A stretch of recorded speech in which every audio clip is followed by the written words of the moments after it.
If you want the TLDR version of this review, Sylvio Blackwaters is a game for existing fans who are willing to accept declining interest means a sequel that pushes the narrative forward or scaling back ambition.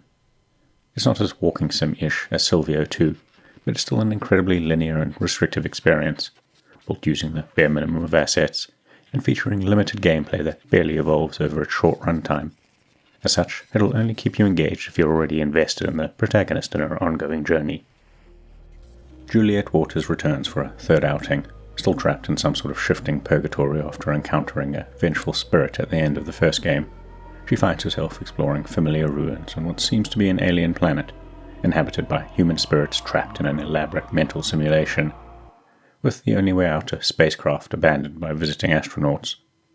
As with the prior games, the storytelling feels woefully vague, weird, and confusing.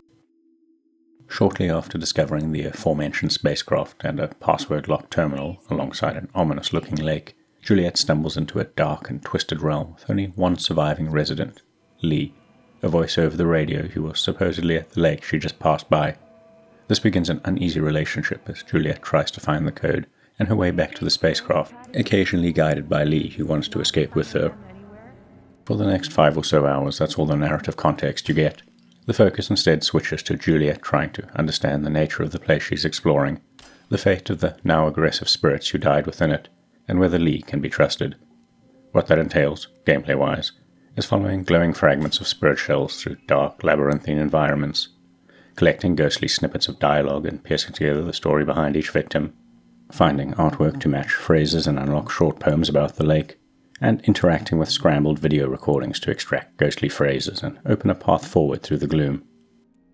It's not a particularly complex game, even with the return of basic combat and resource management, which you can disable from a menu that looks like it belongs in a prototype build. You plod along in linear fashion between light sources, using a handy watch to highlight interactive objects. Snippets of ghostly conversations are automatically recorded from glowing fragments as you approach them, and added to a crude text menu where you can try and rearrange them in the correct order. At frequent intervals, you'll scrub through distorted audio, forwards, backwards, fast and slow, which remains as weirdly compelling as ever, and is the only mandatory activity.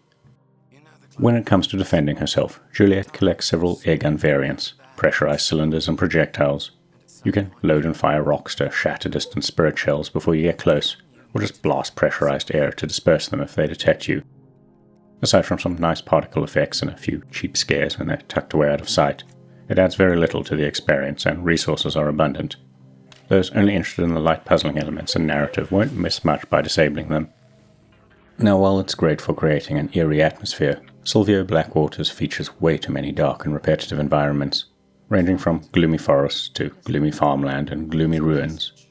Although Juliet is quite mobile and can jump around awkward geometry with ease, she'll stop and complain it's too dark if you try and wander off the lit path.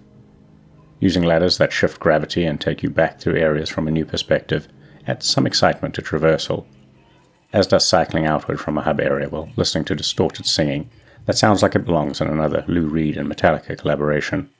To its credit, the structure controls the pacing, keeps you focused on the banter between Juliet and Lee, both of whom provide excellent yet unsettling voice work, and it allows the developers to sync the music with on-screen events effectively.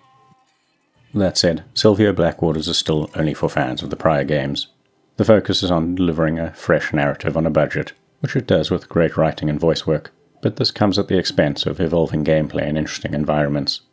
From a gameplay perspective, the first hour feels much the same as the sixth, and environments coalesce into an indistinct blur. It's not a bad game if you know what you're getting into, and the characters and storytelling are high points, but much like Sylvio 2, it doesn't come close to recreating the weird and enthralling magic of the original. If you've got this far, please consider giving the video a like and maybe subscribing to our channel as it helps us grow.